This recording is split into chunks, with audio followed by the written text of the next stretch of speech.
Hey guys, tonight we're doing something a little different. We're spending an entire day as a Roman aqueduct maintenance engineer. And let me tell you right now, you probably wouldn't last a week in this job. Not because it's dangerous or difficult, but because it's so mind-numbingly dull that your biggest enemy will be your own creeping existential despair. So, before you get comfortable, take a moment to like the video and subscribe, but only if you genuinely enjoy what I do here. And hey, drop a comment letting me know where you're listening from and what time it is for you. Nothing like a little global sleepiness to make us all feel connected.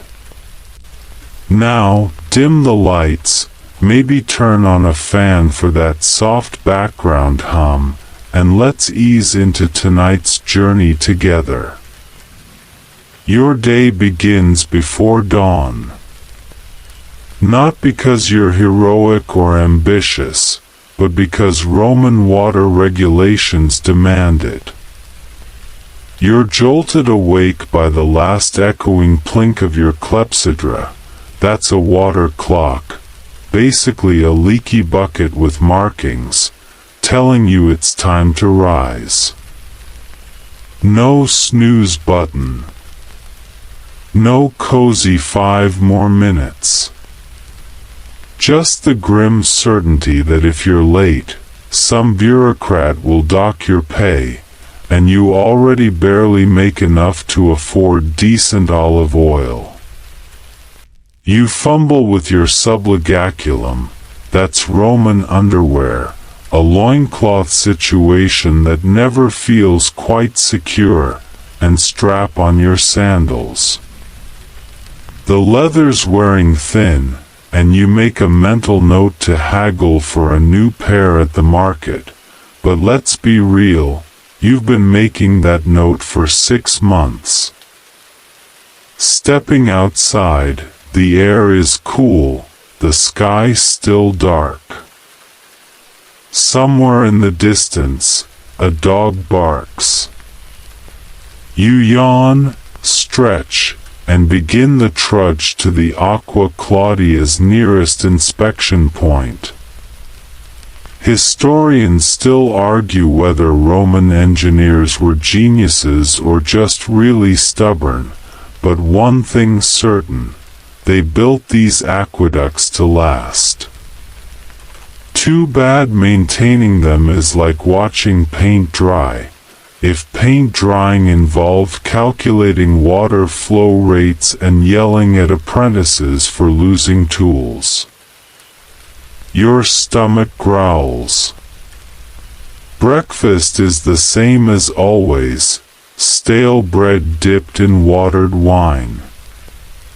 You've heard rumors that wealthy senators eat eggs and honey, but you've never seen proof. As you chew, you skim yesterday's reports. Someone wrote unusual sounds near the third arch, possibly supernatural, in the margins. Great.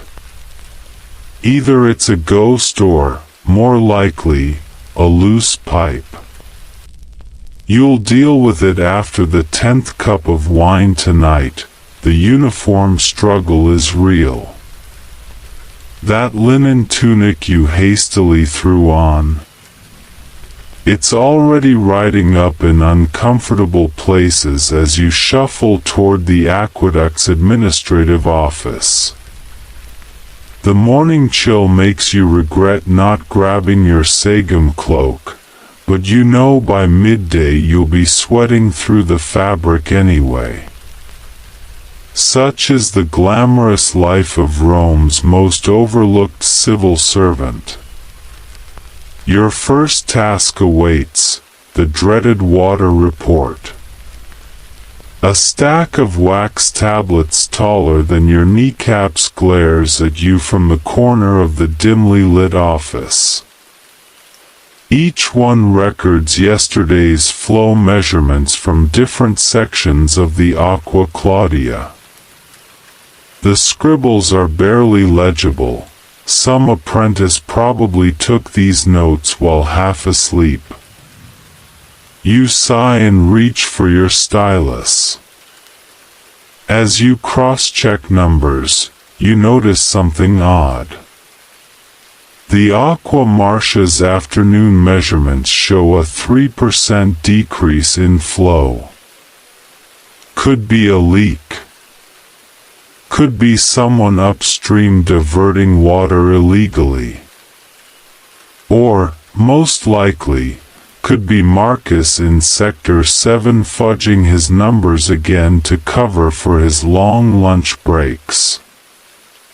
You make a note to investigate later, pressing your fingernail into the wax a little harder than necessary. Historians still argue whether Roman aqueduct inspectors actually understood hydraulic principles or just followed centuries-old checklists.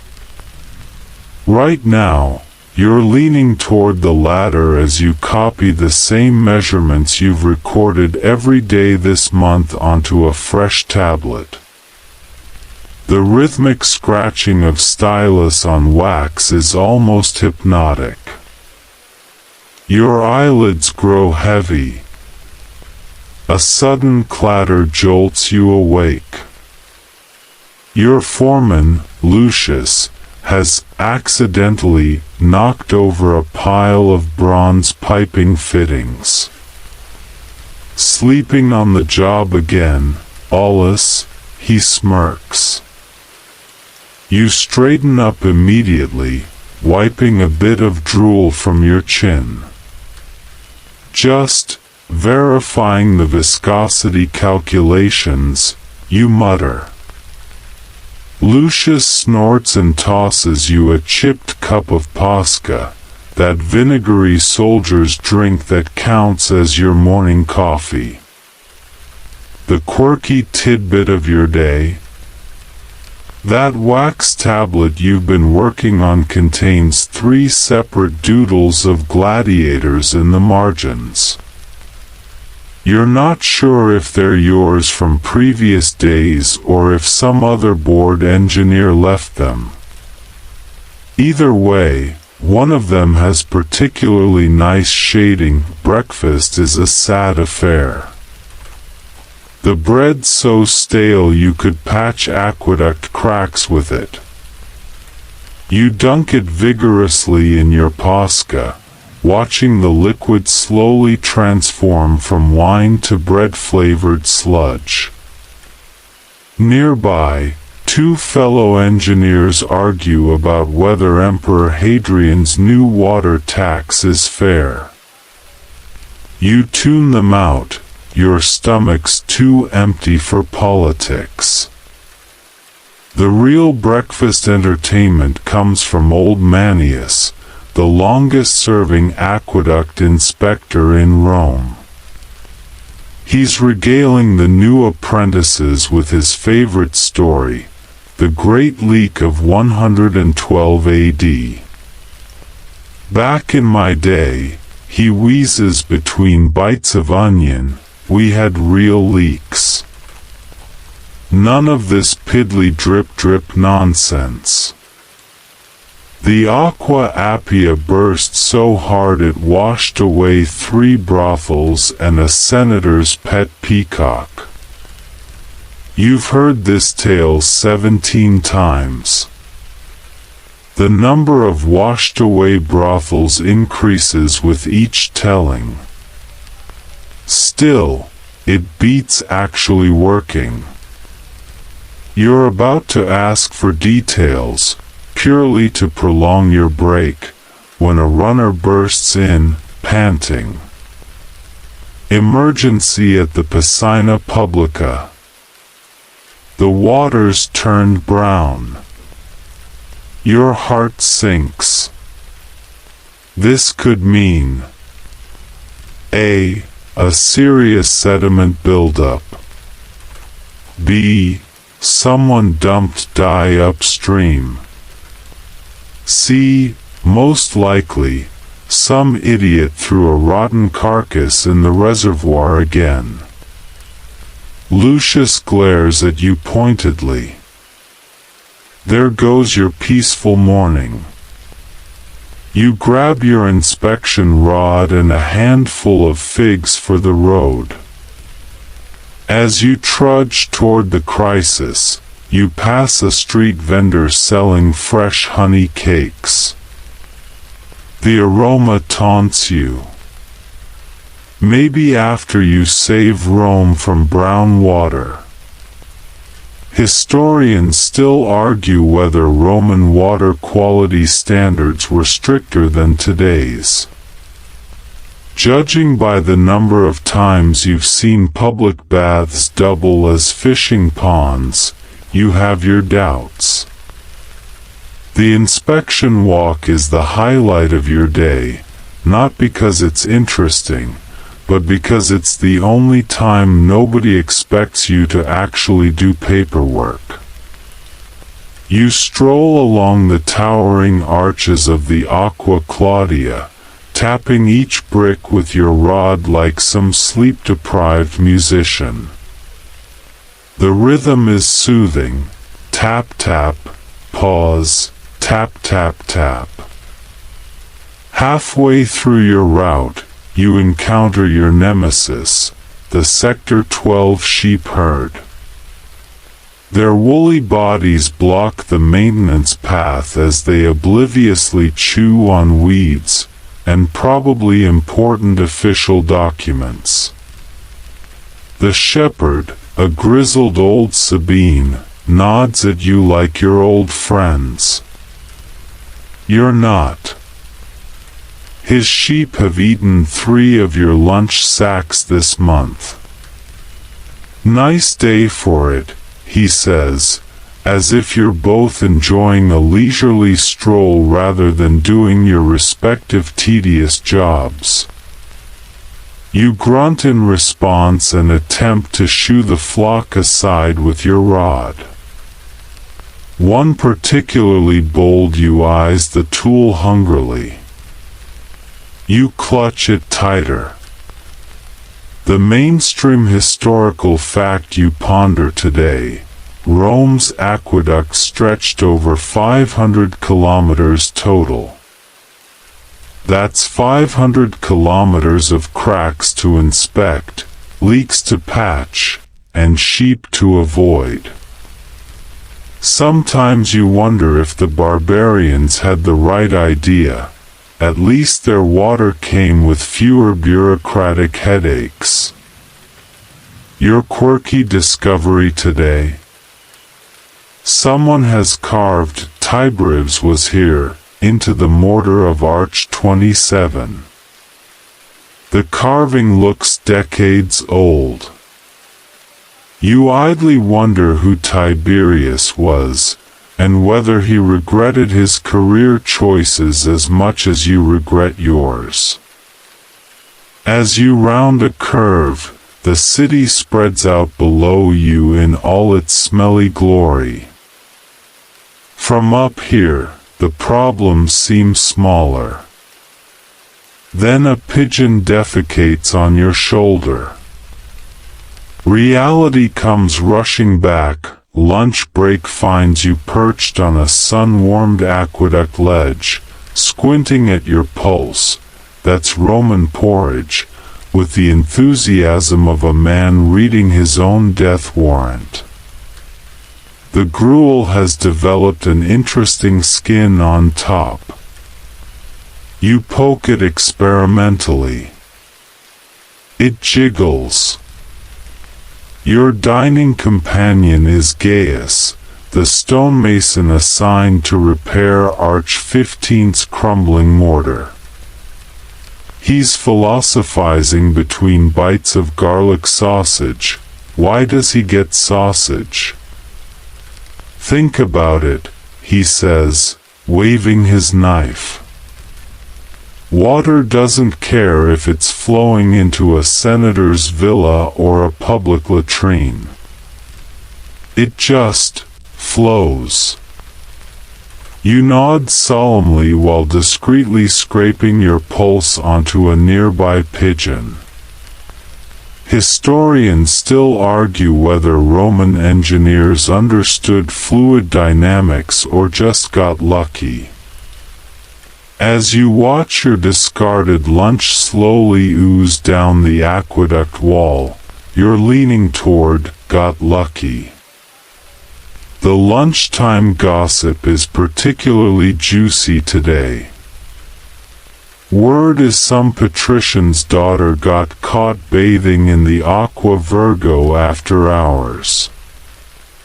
The scandal. You make appropriate shocked noises while secretly wondering how she managed it. The security around those elite water supplies is tighter than a Vestal Virgin's. Well, never mind. Your quirky tidbit? That garlic sausage Gaius is eating? Probably illegal. There's an obscure law against eating strong-smelling foods near aqueducts. Not that anyone enforces it. You consider reporting him, but then he offers you a bite. Justice has never tasted so delicious. As the sun reaches its zenith, you catch yourself nodding off.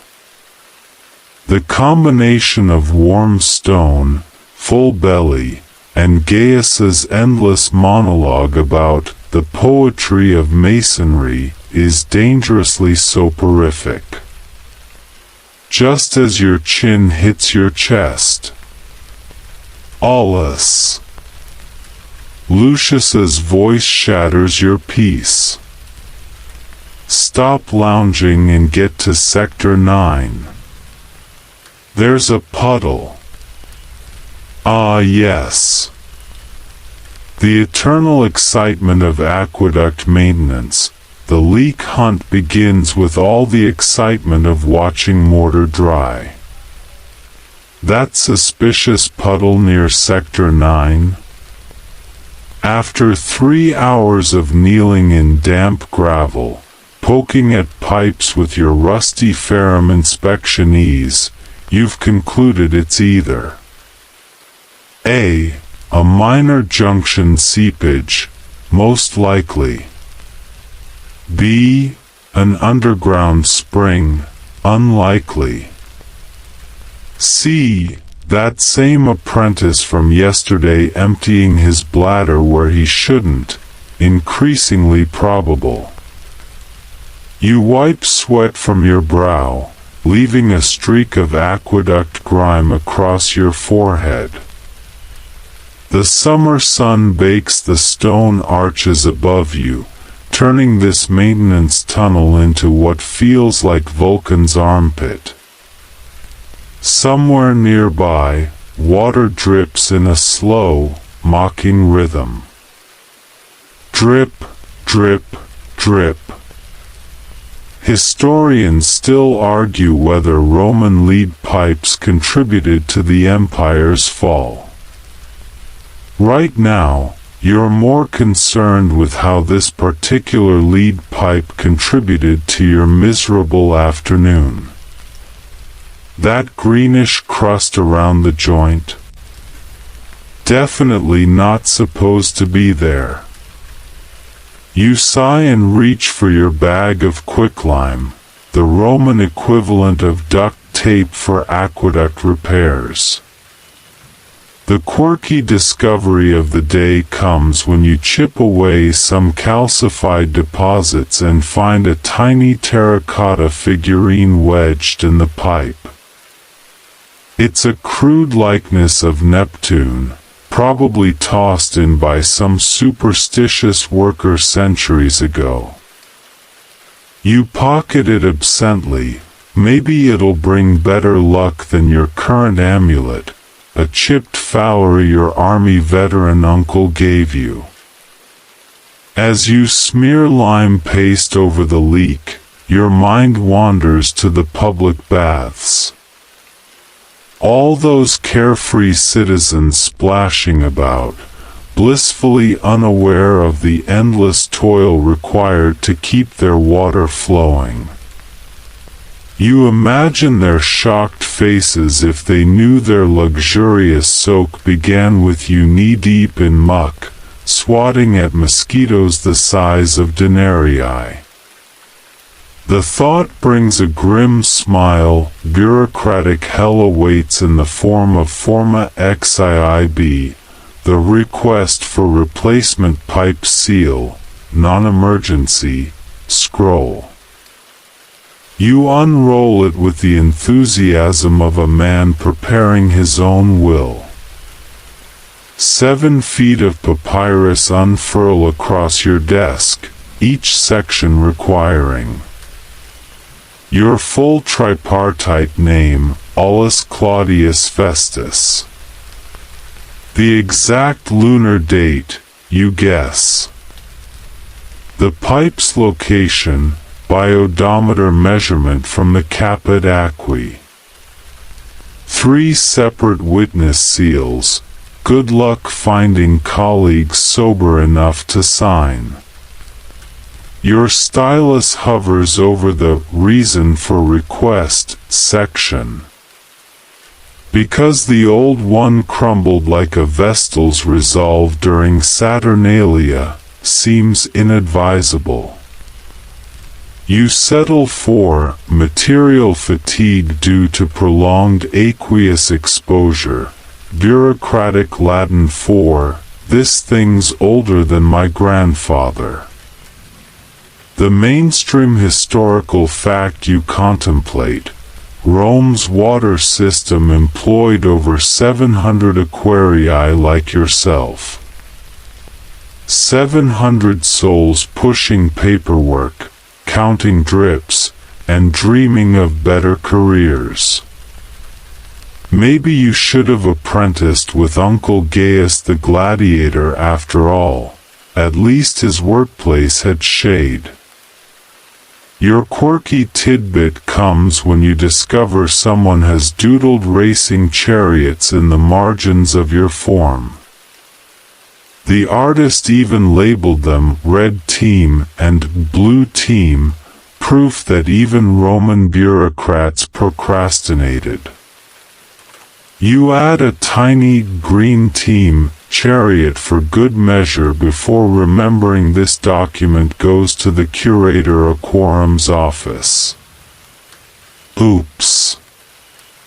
As you blow on the ink to dry it, Lucius appears holding a suspiciously familiar wax tablet.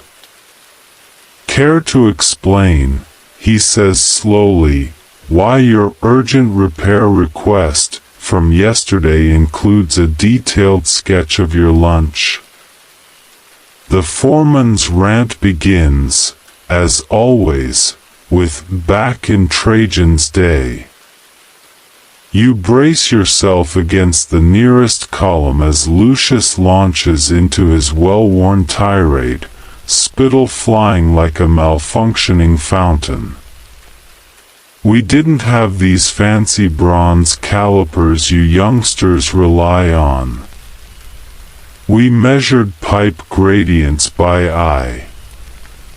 And the mortar? We mixed it with our bare hands. None of these soft linen gloves. You nod along, having perfected the art of looking attentive while mentally cataloging Rome's best taverns. The tirade takes its usual detour through the moral decay of modern apprentices. They can't even recite the 12 tables while repairing a sluice gate. The scandalous cost of Egyptian pozzolana, highway robbery. And inevitably, the golden age of 107 AD when Lucius supposedly single-handedly rebuilt the Aqua Annio Novis during a barbarian invasion. Historians still argue whether Roman engineering declined in the 2nd century or if every generation just complained about the next. As Lucius starts reenacting his, likely exaggerated, confrontation with a marauding Dacian chieftain, you spot your chance to escape. The Aqua Julia inspection, you blurt during a rare pause for breath. Lucius waves you off distractedly, already winding up for another anecdote about proper trowel technique. Your quirky discovery comes in the hallway, a forgotten tessera hospitalis embedded in the wall plaster. Some long-dead engineer left his friendship token right where he stood daily, waiting for his own foreman to finish ranting. You pat it sympathetically as you pass. Overtime in twilight is a special kind of torment. The oil lamps flicker ominously as you squint at water measurement reports from the Aqua Alciatina, Rome's least important aqueduct, serving mainly irrigation ditches and the occasional fish pond.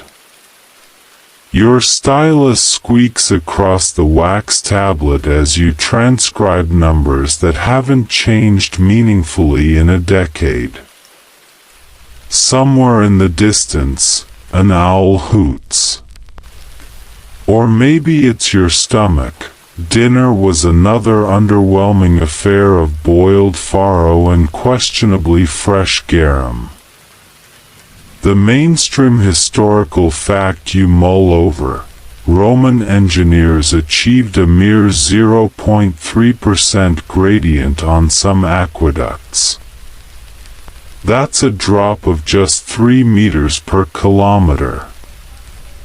As your eyes glaze over yet another column of nearly identical numbers, you gain new appreciation for their precision, and their patience. Your quirky find comes when you reach for a fresh tablet and grab yesterday's instead. There, amid the routine notes, you'd scribbled, "If one more person says, the aqueducts are Rome's lifeblood, I'll show them actual blood." You quickly scrape the wax smooth before anyone sees. The lamp sputters. The ink freezes on your stylus. Outside, the night watch calls the 9th hour. Somewhere in the city, normal people are drinking wine, telling jokes, living lives. You sigh and reach for another report. Dinner at the Taberna Aquarii is its own special misery. The stew tonight boasts an intriguing new ingredient. What you hope are lentils but suspect might be pebbles. Across from you, grizzled veteran engineer Marcus holds court between gulps of sour wine. And then I told the curator, if you want the Aqua Triana completed by the Calends, stop changing the damn specs. You nod along, using your bread to surreptitiously test the stew's edibility. The bread sinks. You consider this an omen. Historians still argue whether Roman taverns served as engineering think tanks or just places to complain. As Marcus launches into his 5 worst project managers under Hadrian ranking, you notice the new apprentice, young Tiberius, gazing at you with desperate, sleep-deprived eyes. You raise your cup in silent solidarity. The quirky moment comes when the tavern cat, a battle-scarred Mauser named Cemento drops a dead rat on your sandal. The owner calls it a compliment. You call it the final straw on a very long day. Tossing a sestertius on the table, you make for the baths. At least there, the only thing drowning will be your sorrows. The bathhouse wind down should be relaxing. In theory. The Thermes steam welcomes you like a warm embrace after your endless day. But as you step into the tepidarium, reality sets in. This is just another Roman workplace. You nod to the balneator on duty, who eyes your aqueduct grime with barely concealed disdain. The water in the immersion pool already carries a suspicious sheen, probably from the group of off-duty vigilas currently comparing calluses in the deep end. You select the least cloudy corner and sink in slowly, hissing as hot water finds new blisters. Historians still argue whether Roman baths were hygienic. As a floating olive pit bumps your knee, you have your answer. Still, the heat unknots your shoulders as you eavesdrop on the juiciest gossip in Rome. So the praetor's wife says to the gladiator, 3 amphorae of Falernian just vanished from the customs house. Swears it was a religious vision, but we all know he was drunk. Your quirky discovery comes when you find a strigil someone left behind. The bronze scraper bears an inscription, to Titus, love Messalina. Try not to lose this one. Poor Titus. You make a mental note to check the lost property box tomorrow. It's where half your tools end up. As you scrape away the day's grime, a sudden commotion erupts near the furnace. Someone shouted, "Scorpion," and now a dozen naked bureaucrats are scrambling like it's the Gallic invasion. You sink deeper, letting the chaos wash over you. Tomorrow's problem, bedtime calculations, should be simple. But as you stare at the ceiling of your tiny cenaculum apartment, your brain stubbornly replays the day's steps. 3,412 paces along the Aqua Claudia. 27 arches inspected. 4 minor leaks documented. 1 existential crisis, unrecorded. The passus measurements scroll behind your eyelids. You've walked enough Roman miles today to reach Ostia and back. Maybe you should have.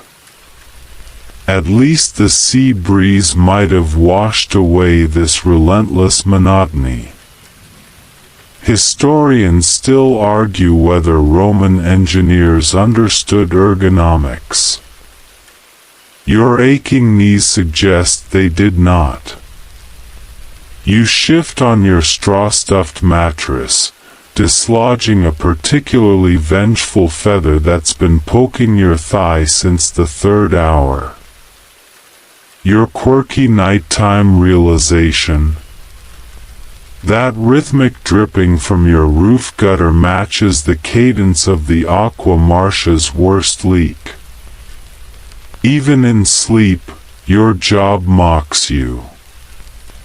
You fling a sandal at the gutter in protest. It misses, knocking over your unused writing desk instead.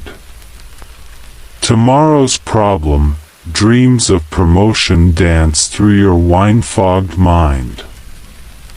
Not to curator or anything absurd, just one tiny step up to Aquarius mire. Your own apprentice to send on leak checks. A bronze nameplate for your desk. Maybe, dare you dream, a second blanket allowance. You envision yourself in the atrium Aquaria, striding past junior engineers with purposeful gravitas. The Speakus alignment in Sector 7 requires recalibration, you'd say importantly, pointing at scrolls with your very own ivory digitus pointer. Historians still argue whether Roman bureaucracy rewarded competence or just longevity. As your fantasy shifts to explaining water pressure principles to a rapt audience of nuble patrician daughters, reality intrudes, your upstairs neighbor's chamber pot clatters to the floor with familiar inevitability. The quirky midnight thought? That strange gurgle in the aqueduct earlier today, maybe it was important. You'll check tomorrow. Probably. If you remember. The wine wins. The midnight alarm shatters your sleep like a dropped amphora. A pounding at your door. A breathless voice shouting, "Emergency at the Castellum Divisorum." You fumble for your tunic, managing to wear it backwards in your haste. The street outside is pitch black, not even baker's slaves are up at this hour. You arrive to find a perfectly intact distribution tank. The emergency? Some senator's private fountain is overflowing. Again. Because his idiot slave overfilled the receiving basin. Again. Do you know who my master is? The slave sniffs as you tighten the regulating valve with perhaps unnecessary force. You resist the urge to quote water regulations at him. Barely. Historians still argue whether Roman elites abused public utilities.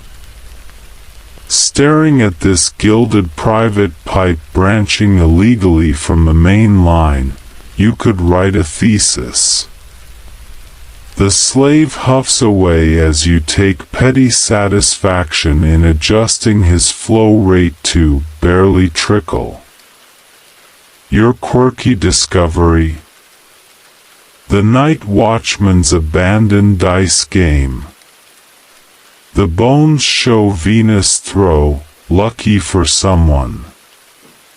You pocket one die as a souvenir before trudging home. Another day dawns identical to the last. The same water clock drips. The same subligaculum chafes.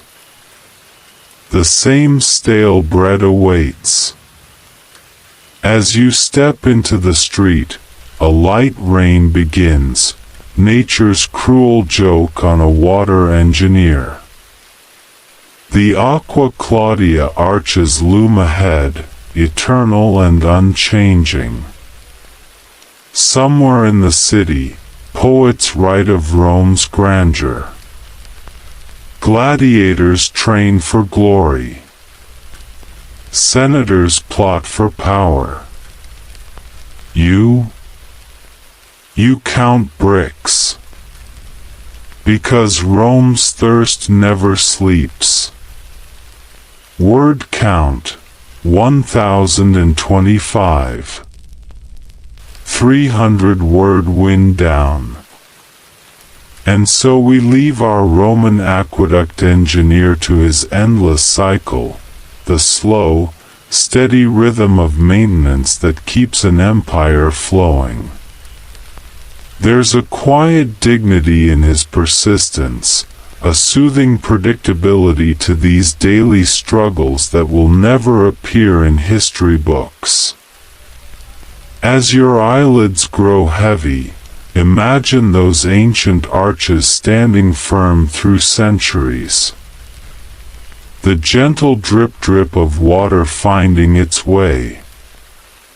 The distant murmur of a city that never notices the hands keeping it alive until something goes wrong. Let your breathing sync with the imagined cadence of sandals on stone walkways. The whisper of wax tablets being opened. The far-off bleat of those troublesome sheep. Each sound a thread in the unbroken tapestry of ordinary people doing ordinary things that somehow built civilizations. The greatest lesson of history isn't found in battles or speeches, but in these small continuities, the unheroic work that makes heroism possible. The dull diaries that let epics be written. The quiet engineers without whom there would be no Rome at all. So rest now, like water finding its level. Let go of today's leaks and tomorrow's reports.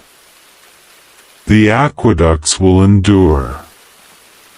The measurements can wait. For now, there's only this moment, peaceful, still, and perfectly ordinary. The lost chisel situation begins like every minor tragedy in your life, with misplaced optimism. I'll just set it here while I check this joint, you told yourself 2 hours ago. Now your favorite scalp rum is nowhere to be found, and the afternoon shadows are growing long across the aqueduct walkway. You retrace your steps for the third time, kicking aside the same pile of mortar scraps you've already checked twice. That apprentice Numerius watches with barely concealed amusement as you crawl along the service ledge, peering into cracks like some deranged haruspex divining the future in stone fissures. Maybe it fell in the channel? Numerius offers helpfully.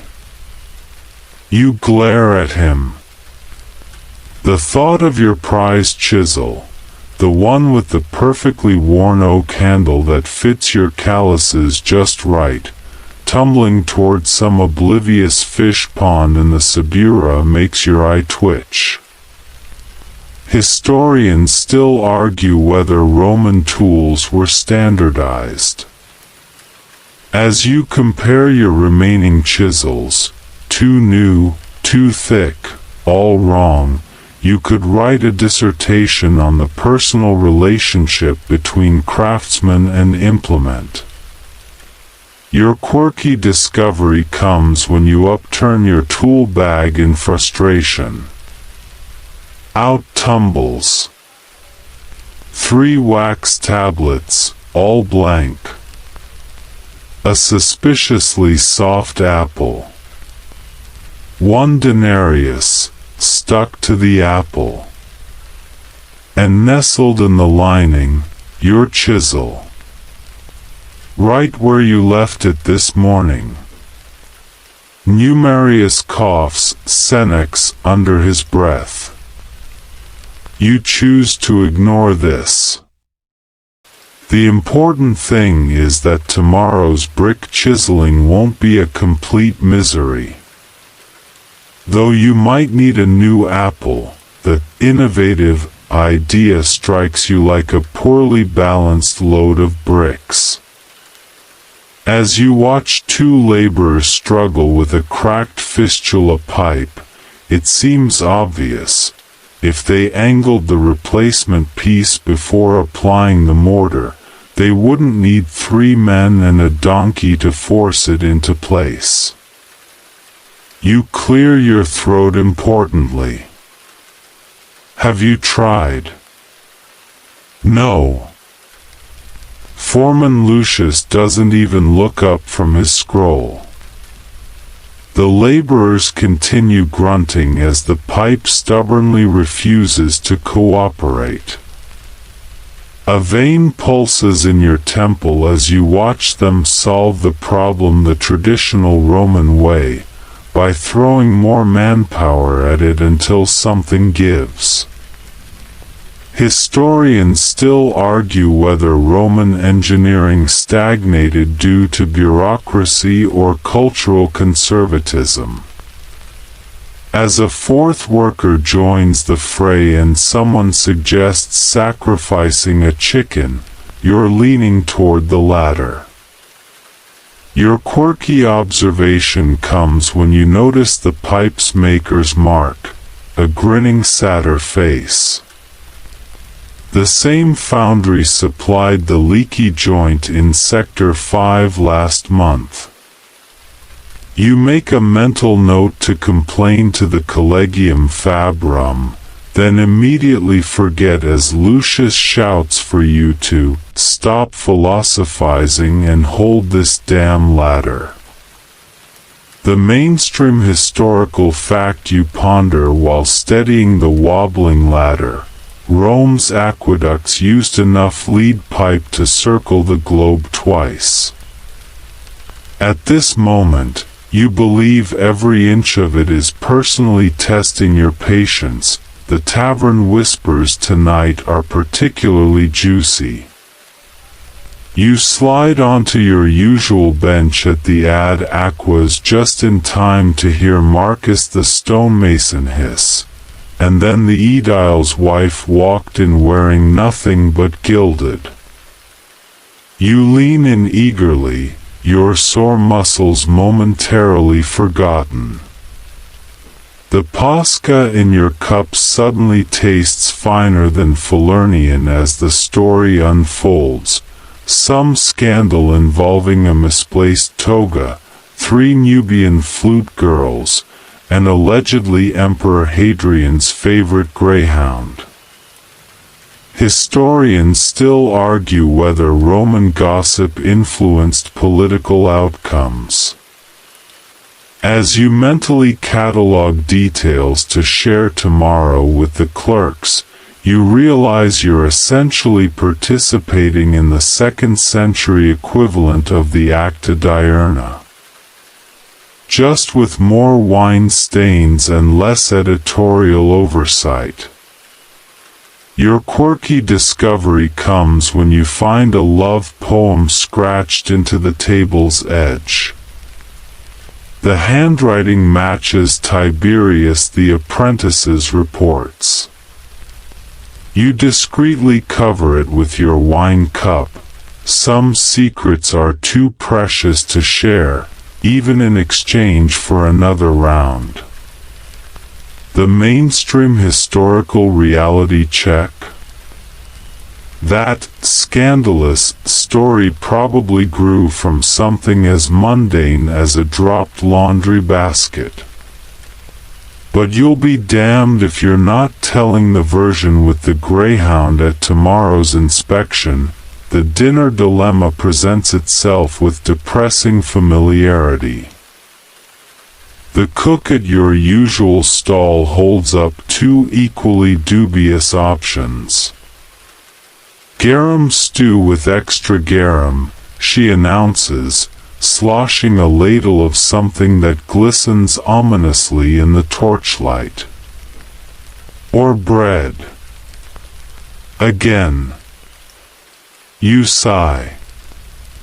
The stew will keep you awake with heartburn.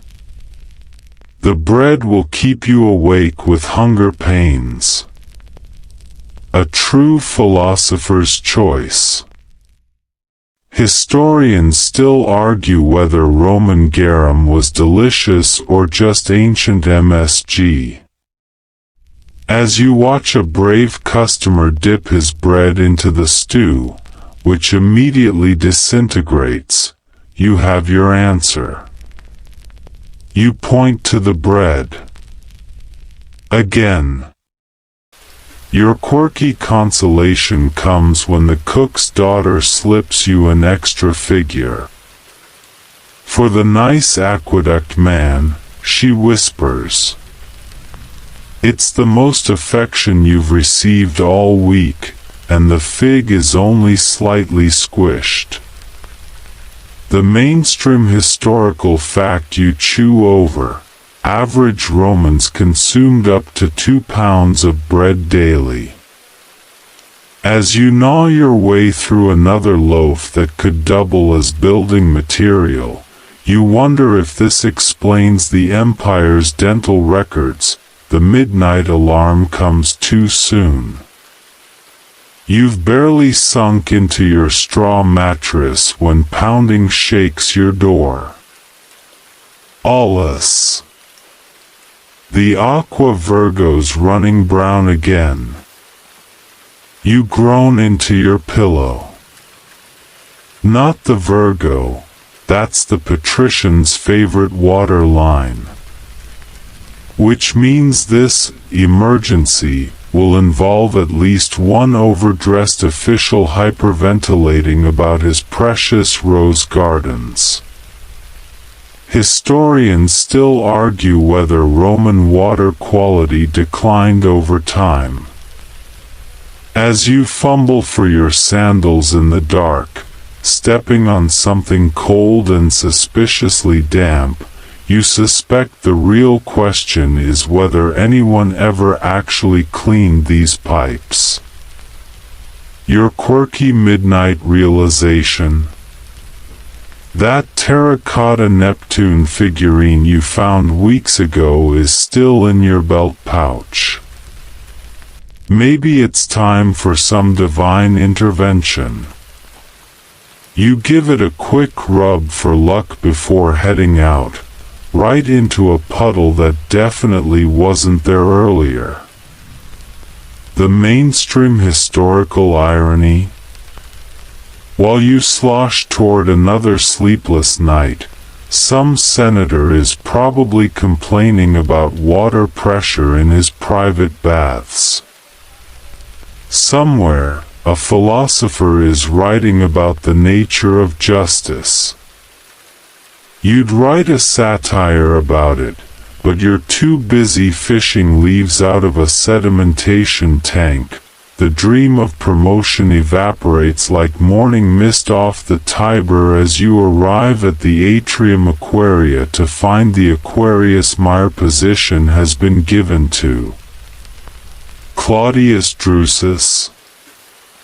You stare at the announcement chalked on the board. The man who thought siphon was a type of fish. The clerk shrugs. His uncle's on the Water Commission. Historians still argue whether Roman meritocracy was real or just political propaganda. As you watch Drusus celebrate by dropping his new ivory digitus pointer down a drain, you have new data for your thesis. Your quirky coping mechanism. You spend lunch hour carving, Aulus Facit, into a hidden corner of Arch 42.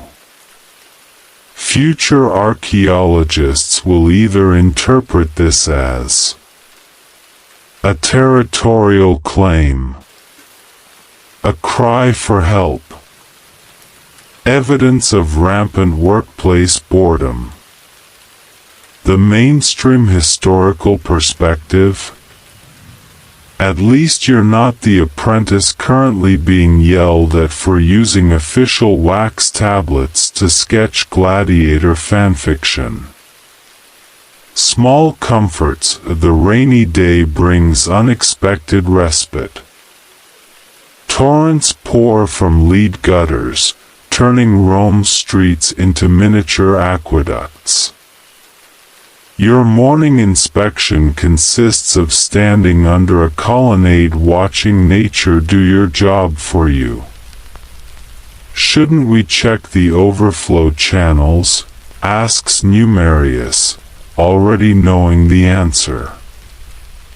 "Already checked," you lie, pulling your sagum tighter as a particularly enthusiastic raindrop finds your neck.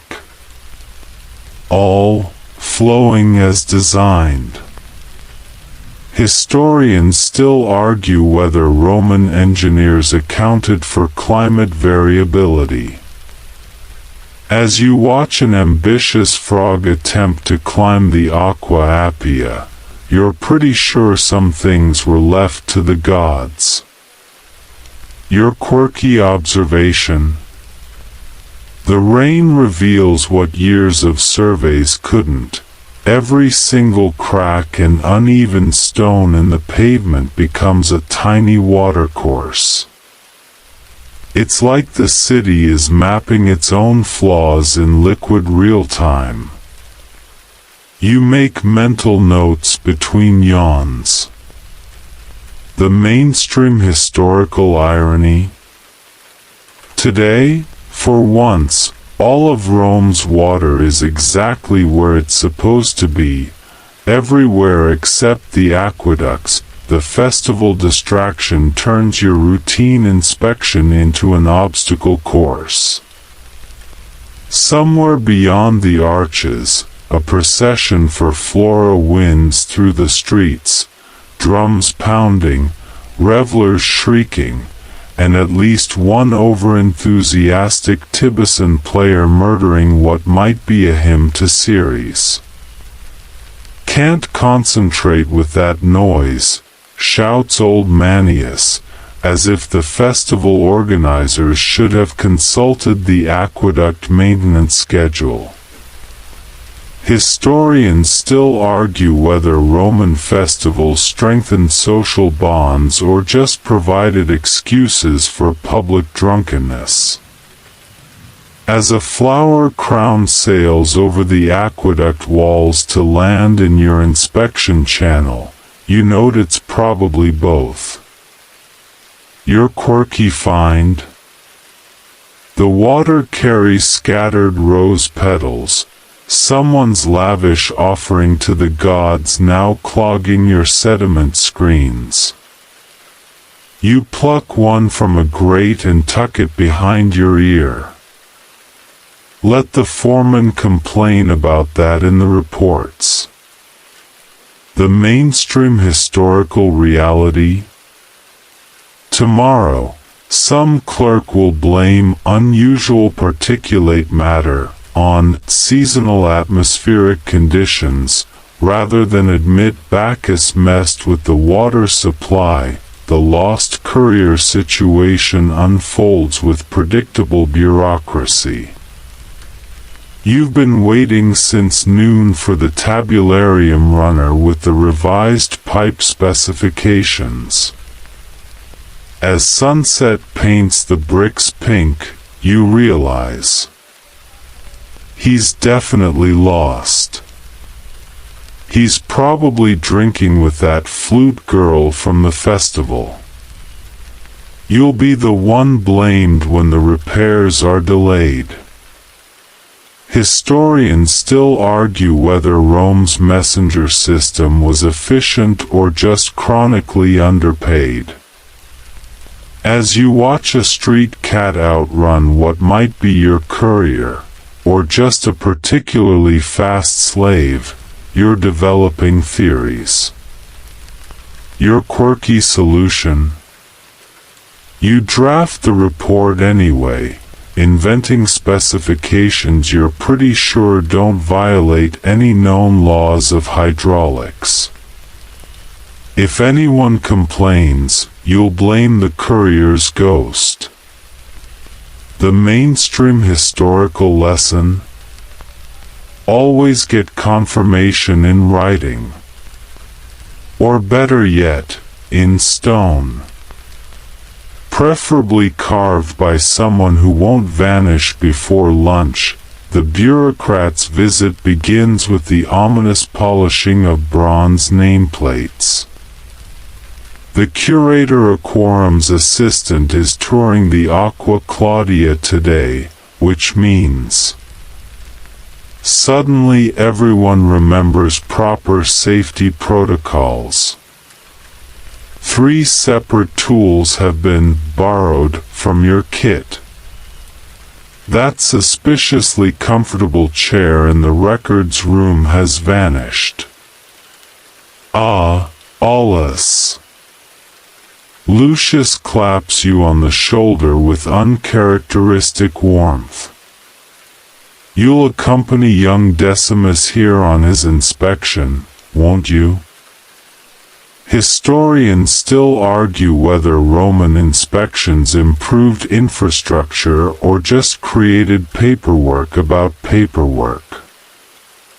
As you watch Decimus frown at a perfectly functional valve because the wax seal imprint looks smudged, you could write volumes. Your quirky survival tactic? You've hidden all the actually broken equipment behind Arch 19. Let the next shift deal with it. The mainstream historical truth. Today's surprise inspection was scheduled 6 months ago. Rome's bureaucracy moves slower than the sediment in the Aqua Alciatina. The broken sandal crisis strikes at the worst possible moment, midway through escorting the bureaucrat along the Aqua Marcia.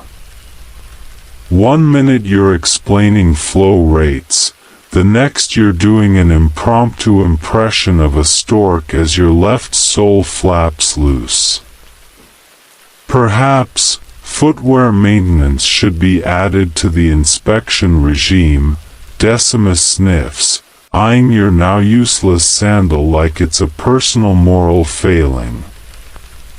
Historians still argue whether Roman cobblers were respected artisans or just eternally busy. As you hobble along trying to maintain dignity, you'd pay a month's wages for even the surliest cobbler to appear magically with spare nails. Your quirky solution? You tear a strip from your tunic hem and MacGyver a temporary fix.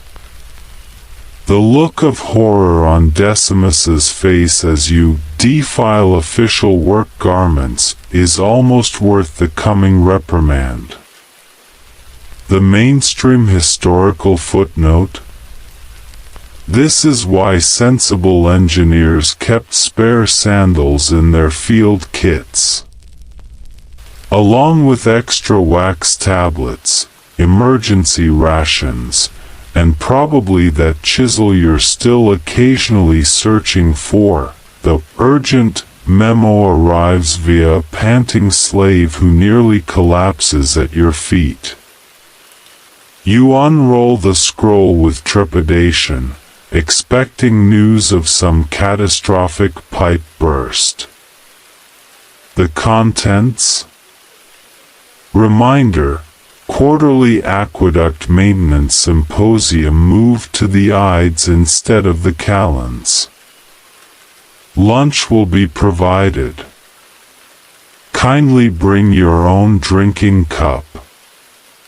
You stare at the slave. He shrugs. The scribe said it was very important. Historians still argue whether Roman bureaucracy prioritized efficiently or just enjoyed making scrolls. As you watch the slave sprint off to deliver similarly critical news to the next victim, you consider using the memo to patch that leak in Sector 3. Your quirky observation? The scribe has drawn tiny dolphins in the margins, either artistic flair or evidence they were equally bored writing this nonsense. You add your own doodle, a stick figure screaming into a well. The mainstream historical reality? This exact memo has been recopied unchanged since Augustus's reign. The original is probably framed in some bureaucrat's villa. The lazy apprentice situation reaches new heights when you catch Numerius napping inside a water pipe. Not even a major conduit, just a humble distribution lead to some plebeian tenement. Testing, structural integrity, he offers blearily as you drag him out by his ankles. Historians still argue whether Roman apprenticeships fostered skill or just cheap labor. As Numerius picks snail shells from his hair, you're reminded of your own youth spent inspecting the shady side of aqueducts. Your quirky punishment? You assign him to count every single brick in the Aqua Annio Vetus. Twice. The mainstream historical precedent? Emperor Claudius supposedly did this to lazy engineers, though he made them record it in verse. The mysterious graffiti appears overnight near the Castellum in Sector 7. Someone has crudely etched Tidvs Listenivs HICFVIT beside a rather graphic depiction of Neptune doing something anatomically improbable with a nymph.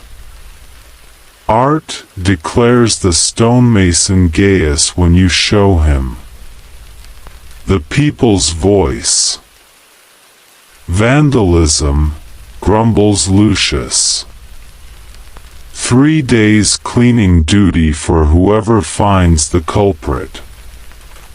Historians still argue whether Roman graffiti was rebellion or just ancient shitposting. As you discreetly add an arrow pointing to Neptune's trident, you know which camp you're in. Your quirky discovery.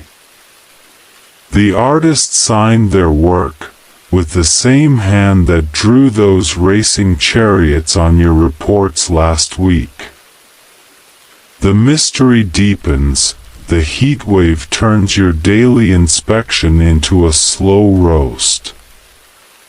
The stone walkways radiate like furnace floors, your sandals sticking to molten tar between bricks.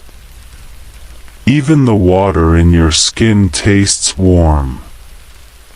Just imagine you're in the baths, suggests Numerius, now permanently assigned to carry your tools as punishment.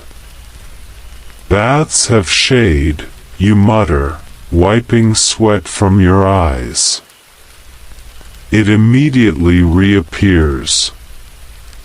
Historians still argue whether Roman summers were cooler or if people just suffered quietly. As your tunic becomes a second sodden skin, you vote for the latter. Your quirky survival tactic? You've started soaking your sun hat in the Aqueduct channel every half-mile. The mainstream historical irony? All this water flowing around you, and not a drop to drink, that's for the privileged pipes uptown. The generous bonus arrives as 3 extra sestertii in your pay pouch. Lucius makes a grand show of presenting it, for exemplary sediment monitoring. As if you haven't been documenting the same silt levels since winter. You stare at the coins. This might buy. one decent loaf of bread, half a jug of mediocre wine, or one nail for your disintegrating sandal. Historians still argue whether Roman wage stagnation contributed to economic decline. As you watch Lucius's own bulging purse strain its straps, you could write a thesis on wealth distribution. Your quirky revenge? You use one coin to bribe the kitchen slave for extra garum, then accidentally spill it near Lucius's favorite scroll pile. The mainstream historical lesson? Petty workplace vengeance transcends eras. The philosophical stonemason corners you during lunch. Gaius waves his chisel like a professor's pointer. But consider, if water always seeks its level, does that make it the most stoic element? You chew your bread slowly, praying to any god that will listen for interruption. None come. And if we apply this to human nature, Gaius continues, mortar dust floating around him like philosophical halos, are we not all just unclogging life's pipes? Historians still argue whether Roman workmen engaged in meaningful discourse or just rambled when bored. As Gaius starts diagramming ethics in the dirt with a trowel, you regret sitting near the mortar pile. Your quirky escape? You fake a sneezing fit so violent Numerius backs away clutching his lunch. The mainstream historical truth? Every worksite had that guy, 2nd century BC or 21st century AD. Some things never change. The bird's nest discovery begins with an odd gurgling in a secondary pipe. Peering inside, you find 37 twigs. An impressive feather collection. For very indignant sparrow chicks. Technically a protected species, murmurs Numerius, consulting some obscure law scroll. Sacred to Vesta, I think. Historians still argue whether Roman animal protections were sincere or just legal loopholes. As you debate whether divine sparrows supersede functional aqueducts, the mother bird returns and dive bombs your sun hat. Your quirky solution? You designate this pipe Section 7-B, avian auxiliary conduit, in the logs. The mainstream historical precedent? Emperor Augustus once halted construction for a nesting owl. Your foreman will just have to cope. The missing lunch mystery unfolds with tragic predictability. You set down your meal pouch for 1 minute to adjust a sluice gate, and return to find a trail of bread crumbs. Guilty canine footprints. 0 edible provisions. The same tawny mongrel watches from a safe distance, licking its chops. You've seen this scoundrel before. Last week it stole Manius' sausage. Historians still argue whether Roman street dogs were pests or unofficial sanitation workers. As the beast trots off with what was definitely your best cheese wedge, you understand why some cultures worship jackals. Your quirky consolation? At least it didn't take the wax tablets too. The mainstream historical coping mechanism? You drink Numerius wine while he's not looking. The important scroll arrives with much ceremony, sealed with 3 wax impressions, delivered by a liveried slave. You break the seals with appropriate gravitas, to reveal. Reminder, annual inventory audit next week. All tools must be accounted for. Missing items will be deducted from wages.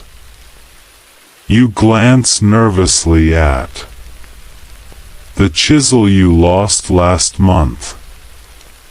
The replacement chisel you borrowed from Sector 5.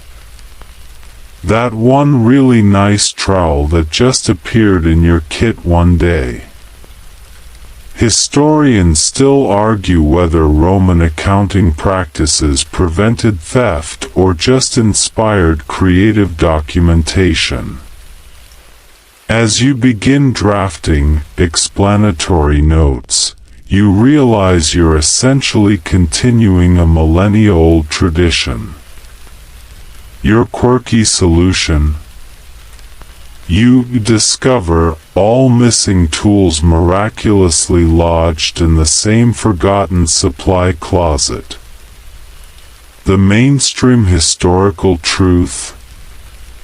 Every bureaucracy runs on plausible deniability. The festival hangover is a cruel mistress. Your head throbs in time with the distant drummers still celebrating whatever deity warranted last night's third wine fountain. Even the grumble of the aqueduct's flow feels personally aggressive today. Numerius looks worse. The kid's wearing his tunic inside out and keeps mistaking shadows for approaching foreman. Never again, he moans, clutching a water skin that definitely contains something stronger than water. Historians still argue whether Roman festivals boosted morale or just created productivity vacuums. As you watch 3 laborers inspect the same pipe joint for an hour without moving, you suspect it's both. Your quirky coping mechanism?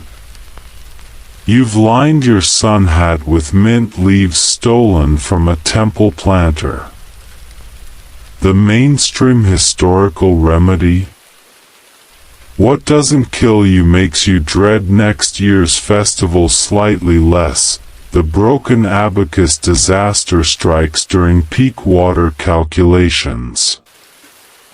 One moment you're tallying quinarii flow rates, the next, snap, your last remaining bead goes flying into a drainage ditch. Couldn't you just estimate? Numerius asks, immediately regretting it as you demonstrate the many ways wrong numbers could. A. Flood a bathhouse. B. Starve a fountain. C. Get someone, you, flogged. Historians still argue whether Roman engineers relied more on tools or intuition. As you attempt math by scratching lines in mortar dust, you miss your nice clicking beads with Pythagorean passion. Your quirky workaround? You recruit a string of ants marching along the aqueduct as living calculation aids. The mainstream historical lesson? Always carry backup counting tools. And maybe don't lend them to Gaius the stonemason. The efficiency expert arrives from the curator's office with a shiny new ferrum inspection ease and absolutely zero field experience. I've studied Vitruvius, he announces, as if this compensates for not knowing which end of the pipe faces uphill. Fascinating, you deadpan as he demonstrates a surveying technique that would make actual engineers weep. Even Numerius, still hungover, exchanges pained looks with you. Historians still argue whether Roman bureaucracy fostered innovation or just created make-work jobs. As the expert declares the aqua marcia slightly damp, you fantasize about accidentally locking him in a sedimentation tank. Your quirky survival tactic? You assign him to document every single joint in Sector 12. With illustrations. The mainstream historical truth. Every office has someone who survives on buzzwords and nepotism. The lost key crisis peaks when three of you are jammed shoulder to shoulder in the supply closet anteroom, taking turns jiggling the stubborn bronze lock. Maybe it opens toward us, suggests Numerius, demonstrating why he's still an apprentice. Historians still argue whether Roman keys were security measures or elaborate practical jokes. As you watch Gaius attempt to pick the lock with a mortar trowel, you understand why aqueducts took decades to build. Your quirky solution? You rediscover the key exactly where it belongs, on your own belt, beneath your subligaculum. The mainstream historical lesson? Organizational systems only work if you remember your own system. The sudden storm ambushes you halfway across the Aqua Claudia's highest arches. 1 minute you're admiring the view, the next, boom, the sky opens like an angry god's sluice gate. Rain transforms the walkway into a slip-and-slide of doom. Your wax tablet becomes a sad lump of mush. Numerius clings to a lion head spout like it's the last lifeboat off Atlantis. Historians still argue whether Roman infrastructure accounted for weather extremes. As lightning illuminates your sprint toward shelter, you decide surviving was the only design spec that mattered. Your quirky silver lining? At least now you don't have to file that report. The mainstream historical reality? Tomorrow someone will still expect those numbers. Start recarving your tablet. The motivational speech begins with Lucius clearing his throat in that particular way that means you're about to lose the will to live. Men, he intones, slapping the side of an aqueduct arch like it's a prize stallion. These channels aren't just stone and mortar, they're the veins of Rome itself. Numerius muffles a snort into his tunic. You stare fixedly at a crack in the pavement, counting the seconds until this ends. And when you clean a calyx valve, Lucius continues, warming to his theme, you're not just removing sediment, you're preserving civilization. Historians still argue whether Roman managerial techniques inspired loyalty or just eye-rolling. As Lucius segues into an anecdote about Trajan's legendary pipe welding skills, you develop a sudden intense interest in your cuticles. Your quirky coping mechanism. You start translating the speech into Dacian in your head. The mainstream historical truth. Empty pomp survives every empire. The mysterious noise in Tunnel 7B has everyone spooked. It's a lemur, whispers the new Thracian laborer, making warning signs. The ghost of some poor sod who got sealed in the mortar. You're fairly certain it's just wine through a cracked joint, until the eerie moaning starts echoing your footsteps. Even your skeptical Roman heart pounds faster. Historians still argue whether Roman work crews truly believed in supernatural site hazards. As Numerius edges behind you with a makeshift crucifix of broken pipes, you note that superstition transcends cultures. Your quirky solution. You shout, "Be gone, spirit," while kicking the suspect joint, which immediately stops the noise. The mainstream historical lesson. Sometimes authority just needs confident theatrics. The bored legionary guarding the Aqua Anio junction has perfected the art of looking alert while actually being asleep standing up.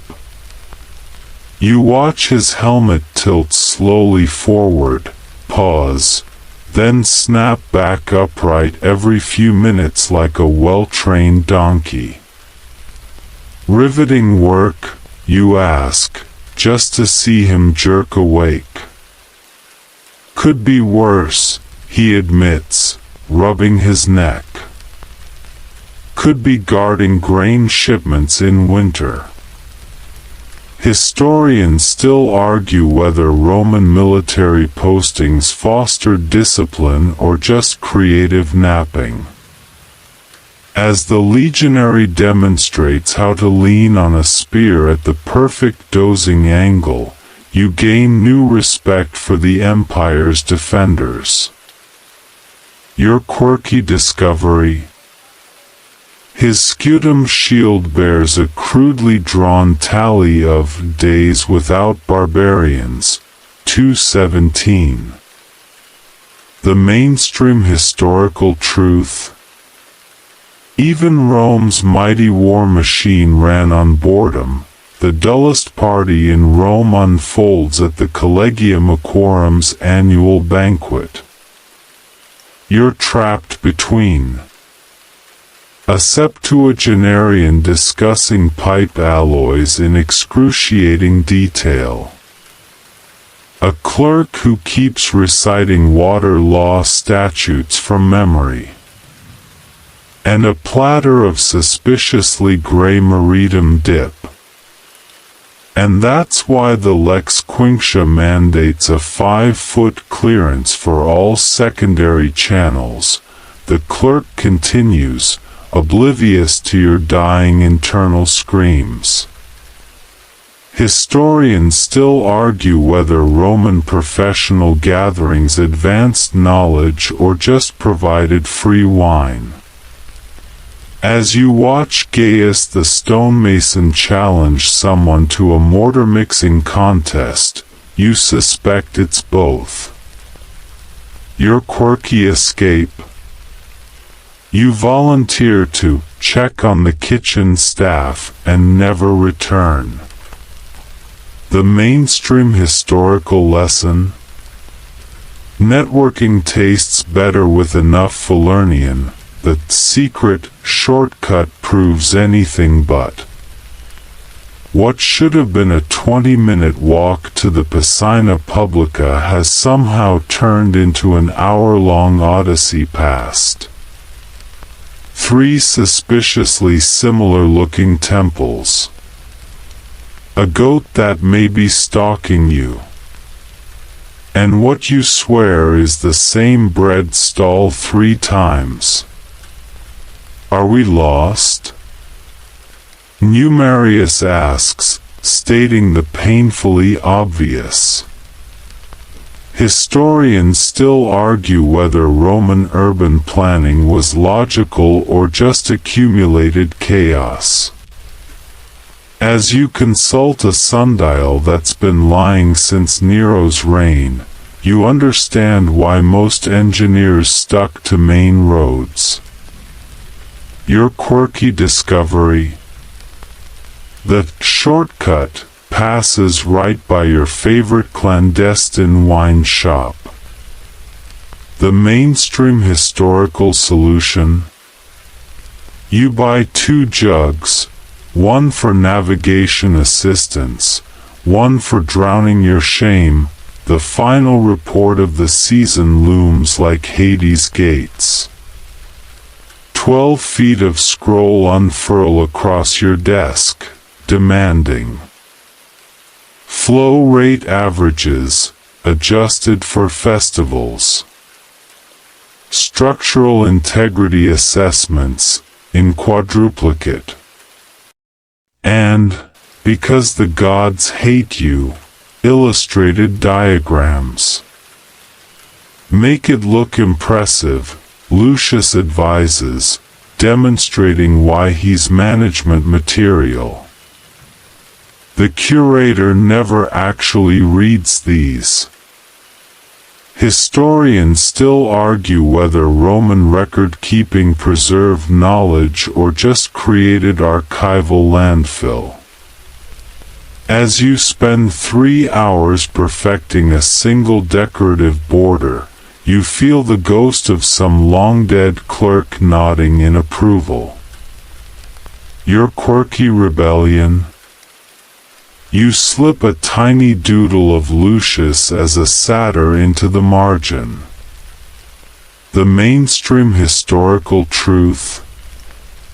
Bureaucracy runs on petty defiance. The weekend plans discussion reveals depressing truths. I'll probably sleep, Numerius admits over post-work Pascha.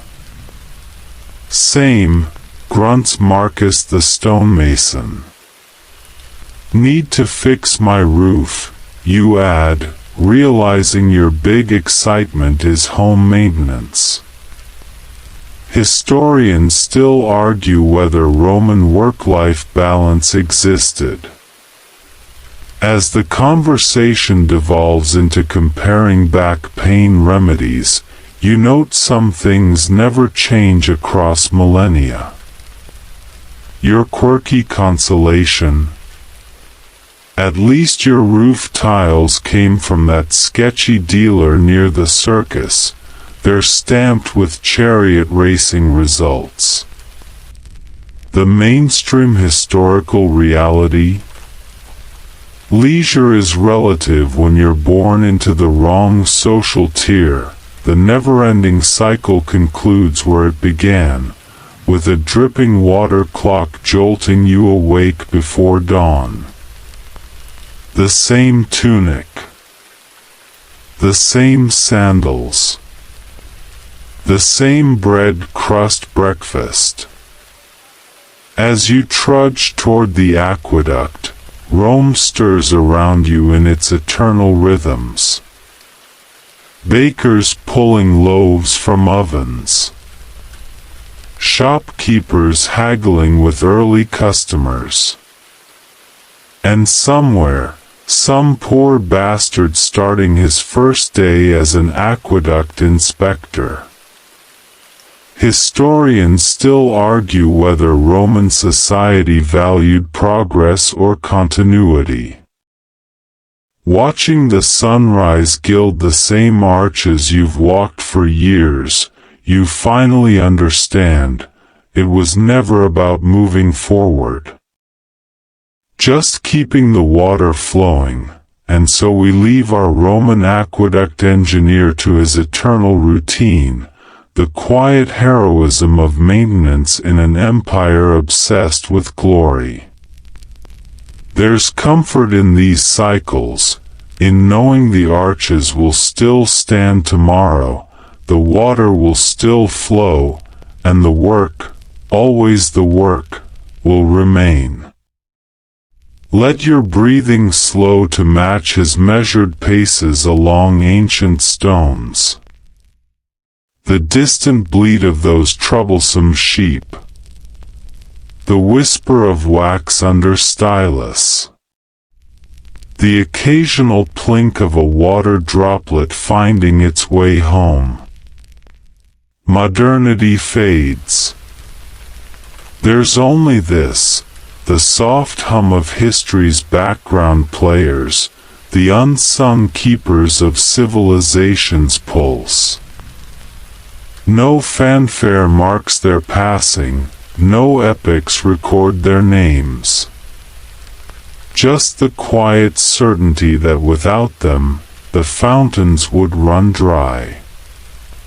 So rest now as Rome rests, soothed by the knowledge that some constants transcend centuries. The water flows. The arches endure.